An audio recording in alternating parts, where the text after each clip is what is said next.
This little girl, Emily, will have so many bad dreams at night ever since her regular teacher was off and it became this substitute teacher. But a priest would come, the substitute teacher himself would help her, but nothing worked.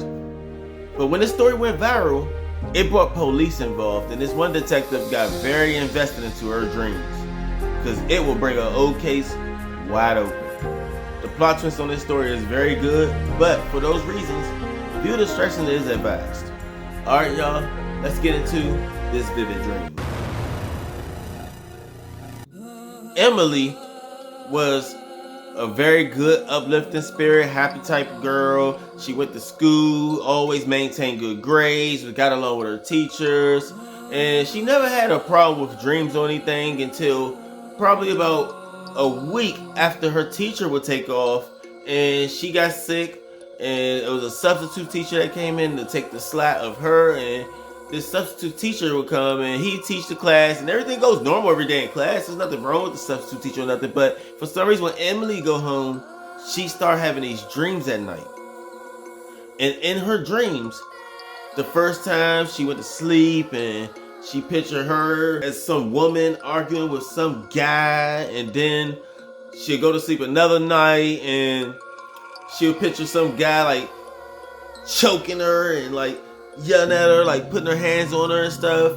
And then another night she'll go to sleep and maybe she had a dream about the guy, he was about to stab her, and basically these dreams just got badder and badder. So eventually she started talking to like a therapist, and her parents kind of got concerned because these dreams wouldn't stop, and before you know it, she's in a whole mental breakdown about her dreams, and she keeps saying like some guy is hurting her and stuff. So now they start thinking paranormal. They call a priest over to try to help her, but the priest would come over and he would kind of say a couple of prayers with her, you know, put his hand on her head, hit her with holy water and stuff, but she still kept having the dreams. As a matter of fact, they got even worse. One time that he stabbed her to death and she actually died, and then all of a sudden she have another dream that she was standing on the edge of a cliff and this guy would just pull his gun out and shoot her and she fall down to her death. And it started getting so bad that her friends in school, when she go to school and stuff, would start picking on her and stuff. But this substitute teacher, he would start hearing about these dreams and he gets so involved with her, and he's like, so what happened next in this dream? And here, let me try to pray with you, let me try to get you to forget these dreams. And he got really close to her, to the point where when she had these dreams at night, she would go to his classroom specifically just to tell him about her dreams and the updates and stuff. And every time he would tell her, he almost act like he feels the dream. You know, she felt like she could relate to him. Like he just like really felt like he understood the dream. And she vented to him, and he always wanted to know more. And then before you knew it, he started coming past the house and checking on her and talking to the parents, and you know, just trying to really get more information, you know, just trying to say he's there to help. You know, he was a very supportive teacher. A couple days later, after her still having these dreams and stuff, her friends in school would really start bullying her. One time she's outside and she's on the phone waiting for a ride, and all of a sudden you see 3 girls come up behind her and they picking on her about her dream, like, oh, little girl having dreams and blah blah, and saying all this bad stuff and everything. So after a while, it started hitting social media, and before you know it, this story went viral. Now a lot of people hear it, but it also, when it goes viral, it went across the desk of a detective, and Detective Hank would read through these papers, and he reading through some papers and stuff and looking at old cases and stuff, because for him, even though the priest came to the house and these people, you know, this person came to the house and this teacher came to the house and this family member and everybody was trying to help her, he was on another agenda. He actually went to the house this time and said, you know what? I would like to hear this story. And she would tell him 2 separate stories. First story, she would tell him all about her getting in an argument with some guy and he's choking her and then he stabs her to death. And then another story, he's telling her about her getting in a one-on-one and she has to try to fight back with some guy, and he took her to a cliff, pointed a gun point blank range at her, and pulled the trigger.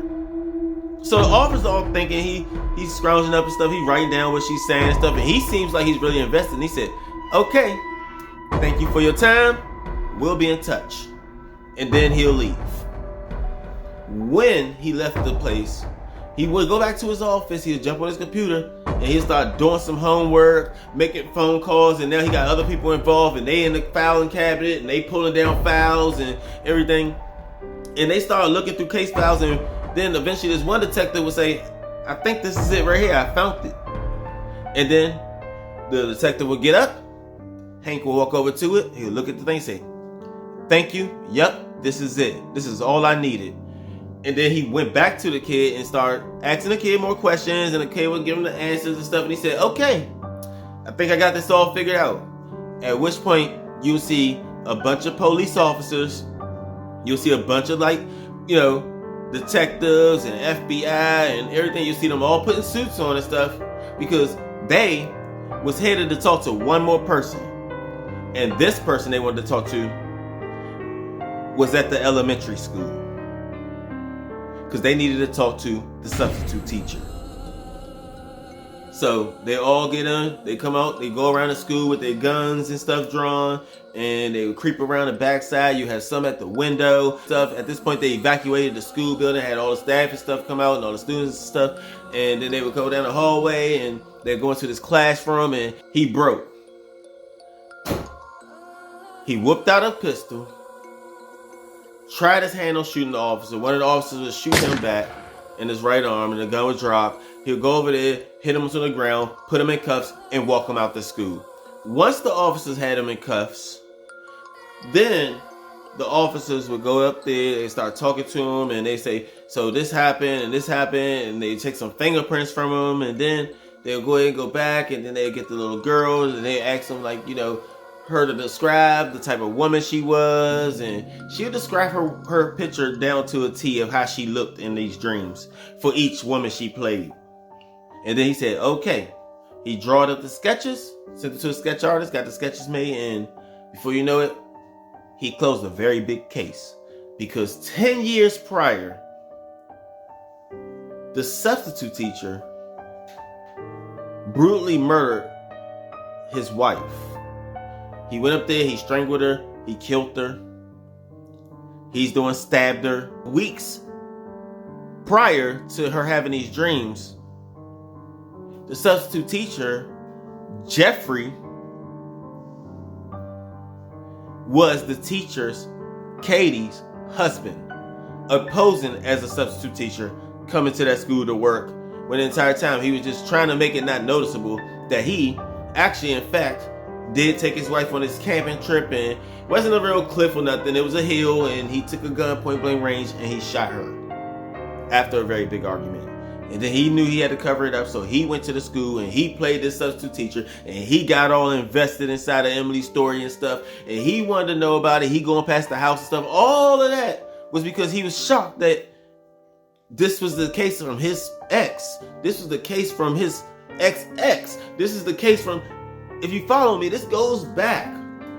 So he got so invested because he couldn't believe he was hearing a story that only he knew. But if anybody in there can drop a comment to tell me exactly what it is that you guys think about this girl's dream being equivalent to this story, please, I would really appreciate it. But if you guys are into these type of stories, go ahead and smash the notification bell, hit the subscribe button, hit the like button, so you don't miss any of my 3 to 4 weekly uploads. That's gonna do it, guys. See y'all.